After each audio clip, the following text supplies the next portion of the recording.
कल दोपहर के प्रवचन में मैं आपको प्रथमान योग के बारे में बता रहा था। प्रथमान योग की अध्ययन करने से कई लाभ होते हैं। बोधि समाधि निदानम बोधति बोधा समीचीना। हमारे लिए समीचीन रूप से यदि कोई ज्ञान पुण्य और पाप का कराता है तो वो प्रथमान योग ग्रंथ है। ये प्रथमान योग ग्रंथ तो एक प्रकार से दर्पण है। दर्पण इसलिए कह रहा हूँ कि किस जीव ने क्या पुण्य किया, उसका क्या फल प्राप्त हुआ, कौन सा पाप किया जिसके कारण उनकी दुर्गति हुई, ये स्पष्ट रूप से हमारे लिए प्रथमान योग के पढ़ने से मालूम पड़ता है। जैसे मैंने बताया था कि श्रीपाल चरित्र को पढ़ कर के मुझे संसार से विरक्ति पैदा हुई। उसकी वजह यह है कि श्रीपाल ने अपने जीवन में पिछले जन्मों में एक मुनिराज की जो है निंदा की, आलोचना की, टीका टिप्पणी की। इसलिए उनके और उनके साथियों ने उस निंदा में सहभाग लिया। बुराई करना बहुत सहज है महाराज। आप 2 लोग बैठ के, 4 लोग बैठ करके किसी की भी बुराई कर सकते। मैंने ऐसे भी लोग देखे हैं बेटा जो अपने माँ बाप की भी बुराई करते हैं।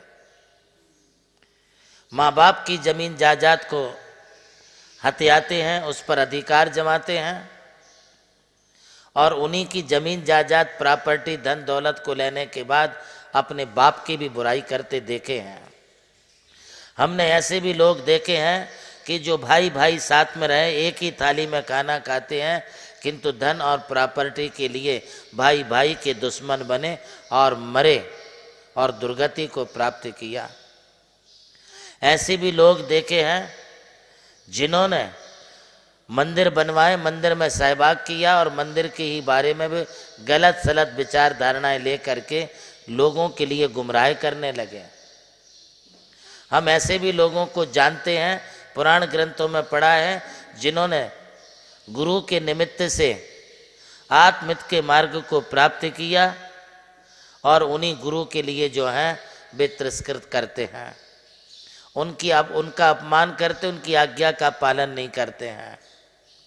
श्रीपाल के जीवन में कुछ ऐसा ही हुआ था और श्रीपाल जो है पिछले जन्म में मुनि के लिए अपशब्द बोलने लगे, बांड कहने लगे। उसके साथ उनके जो अनुयायी साथ में लोग थे वे भी मुनिराज के लिए वैसा कहने लगे।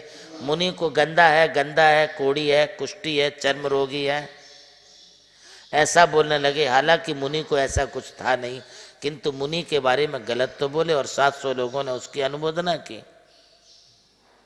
इनको उठाओ और पानी में डाल दो, और वास्तव में डाल भी दिया। अरे इनको पानी में क्यों डाला, चलो निकाल लो। बाद में निकाल भी लिया। आखिर इसका परिणाम क्या हुआ?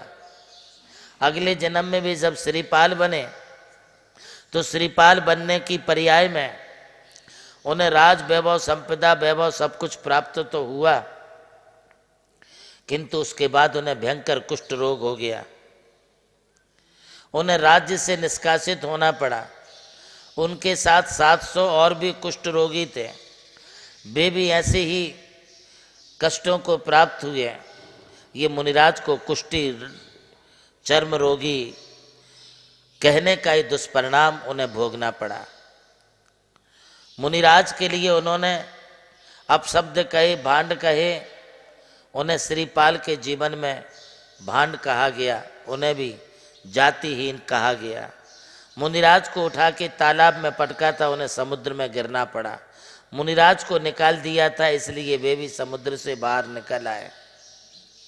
बहुत सारी बातें हैं ऐसी जिसके कारण श्रीपाल का जीवन अत्यंत संघर्षमय रहा।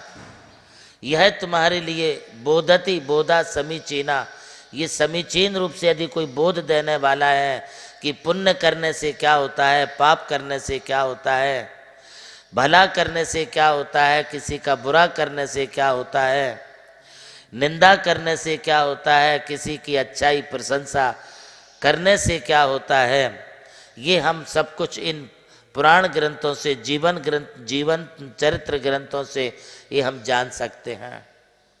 आचार्य देव कहते हैं बोधि समाधि निधानम।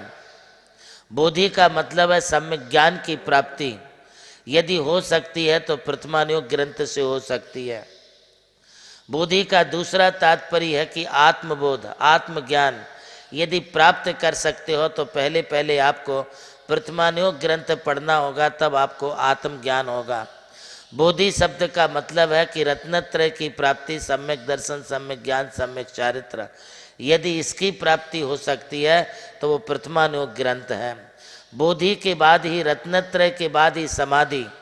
अच्छी तरह से समाधि के यदि भाव बन सकते हैं तो जिन्होंने पूर्व महापुरुषों के जीवन चरित्र को पढ़ा होगा, सुकमाल चरित्र को पढ़ा होगा आदि, वे इन चरित्रों को पढ़ करके अपने समाधि के समय शुद्ध पवित्र भावों को रख करके अच्छी तरह से अपनी समाधि साध सकते हैं। इसलिए बोधि समाधि निदानम, ये बोधि और समाधि का खजाना ये प्रथमानुयोग से हमारे लिए प्राप्त होगा। आज इतना ही। प्रभु श्री राम की जन्मभूमि अयोध्या रही और मोक्ष भूमि मांगी तुंगी। इसी यात्रा में उनके चरणों की रथ से पावन हुई ये भूमि राम टेकड़ी, जहां अनादि निधन महामंत्र नमोकार को समर्पित दिव्य तीर्थ का निर्माण हुआ। नमोकार तीर्थ जो स्थित है नासिक जिले की चांदवड़ तहसील के ग्राम मालसाने में, परम पूज्य गणाधिपति गणधराचार्य श्री कुंतु सागर जी महाराज के उत्तराधिकारी शिष्य परम पूज्य सारस्वताचार्य देवनंदी जी महाराज ने कई तीर्थों के जीर्णोद्धार के पश्चात एक ऐसे तीर्थ की परिकल्पना की कि जहां के दर्शन मात्र से ही जैन धर्म का ज्ञान हो सके, जिसके विशाल प्रांगण में प्रवेश करते ही दर्शन होते हैं विश्व के सबसे ऊंचे समोशरण के 108 फीट ऊंचा यह समोशरण बोलता हुआ समोशरण होगा, जो आधुनिक टेक्नोलॉजी पर आधारित होगा। इसकी परिक्रमा आप मिनी ट्रेन और नौका विहार के माध्यम से भी कर सकेंगे। समोशरण में भूतल पर कलिकुंड पार्श्वनाथ भगवान और पद्मावती माता के 24 स्वरूप विराजमान है। प्रथम तल पर चंद्र प्रभु भगवान की 32 फीट ऊंची अति मनोहर पद्मासन प्रतिमा विराजमान है। विश्व के सबसे ऊंचे पंच परमेष्टि के 51 और 31 फीट की प्रतिमाएं भी यहाँ पर स्थित हैं। साथ ही जैनागम के महान गुरुओं को समर्पित अति सुंदर गुरु मंदिर है। ध्यान कक्ष, ग्रंथालय, संत भवन, 22,000 स्क्वायर फीट का विशाल पिलरलेस हॉल और 200 से अधिक कमरों की धर्मशाला, भोजनशाला, समाज जन हेतु कम खर्च में मांगलिक आयोजन के लिए मंगल कार्यालय और आगामी योजना में है जैन नॉलेज सिटी। और इस भूमि पर आकर आपको अनुभव होगा नमोकार केवल एक तीर्थ नहीं, एक दिव्य अनुभूति है। वो अनुभूति आपकी भी प्रतीक्षा में है।